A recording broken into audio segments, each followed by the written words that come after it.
Good afternoon बच्चों। आज हम लोग नया टॉपिक शुरू करेंगे वंशागति का, क्रोमोसोम वाद। यहाँ पर हम वाद का मतलब है थ्योरी। यहाँ पर हम क्रोमोसोम किस तरह से एक पीढ़ी से दूसरी पीढ़ी में जीन्स का स्थानांतरण करता है, उसी थ्योरी या उसी सिद्धांत के विषय में पढ़ेंगे। और इस सिद्धांत को प्रतिपादित करने वाले थे W.S. सटन और बावेरी।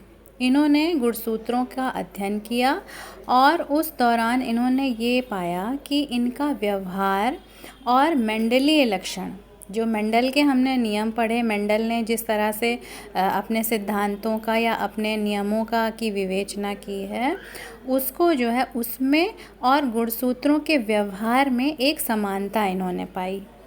ठीक है। फिर उन्होंने ये देखा कि समजात गुणसूत्र भी ठीक उसी प्रकार एक दूसरे से अलग हो जाते हैं जिस प्रकार से एक संकर पीढ़ी में युग्मक निर्माण के दौरान एक लक्षण दो भिन्न कारक एक दूसरे से अलग होते हैं। जैसे आपको मैंने पहले भी बताया था कि जब अर्धसूत्री विभाजन होता है, अर्धसूत्री विभाजन कब होता है? जब युग्मक जनन होता है। युग्मक जनन की प्रक्रिया आप लोगों ने नर युग्मक शुक्राणु जनन के समय भी पढ़ी थी और अंड जनन के समय भी पढ़ी थी मानव के संदर्भ में। तो वहाँ पर आपने देखा था कि जब युग्मक का निर्माण होता है तो कोई एक लक्षण जो है वो उसके दो भिन्न कारक होते हैं। भिन्न कारक से यहाँ मतलब क्या है? दो एलील्स होते हैं उसके, और वो एक दूसरे से पृथक हो जाते हैं, अलग हो जाते हैं।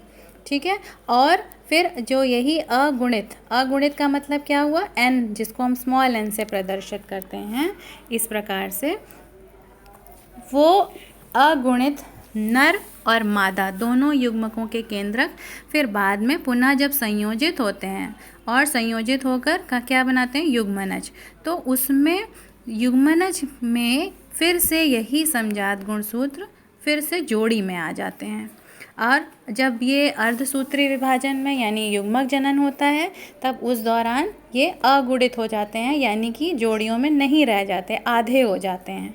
और जब फिर से युग्मक आपस में मिलते हैं, संयोजन होता है, तो उसमें फिर से ये समजात गुणसूत्र जोड़ियों में आ जाते हैं।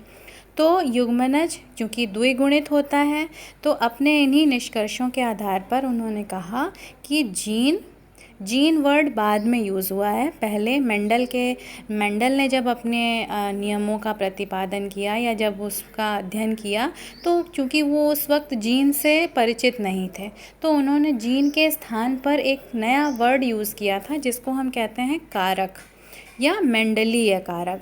तो बाद में इन्हीं मेंडलीय कारकों को समझा गया कि यही वास्तव में जीन्स होते हैं। तो ये कहाँ उपस्थित होते हैं? गुणसूत्रों पर, यानी क्रोमोसोम्स पर जीन्स उपस्थित होते हैं। और वंशागति का फिर यही क्रोमोसोम वाद जो है, या इसको हम गुणसूत्र सिद्धांत भी कहते हैं, इसके अनुसार जो गुणसूत्र हैं उनकी वंशागति से संबंधित जो भी सूचनाएं हैं वो उनका भौतिक वाहक जो है वो गुणसूत्र ही होता है। मतलब भौतिक वाहक से मतलब क्या हुआ? एक पीढ़ी से दूसरी पीढ़ी में वो जिस प्रकार से जा रहा है उसी को हम कहते हैं उसकी वंशागति, और इसका वाहक होता है गुणसूत्र। और गुणसूत्रों पर जो जीन्स होते हैं वही सभी अलग अलग विभिन्न प्रकार के लक्षणों को प्रकट करते हैं। तो ये तो हो गया बच्चों गुणसूत्र या वंशागति का क्रोमोसोम वाद।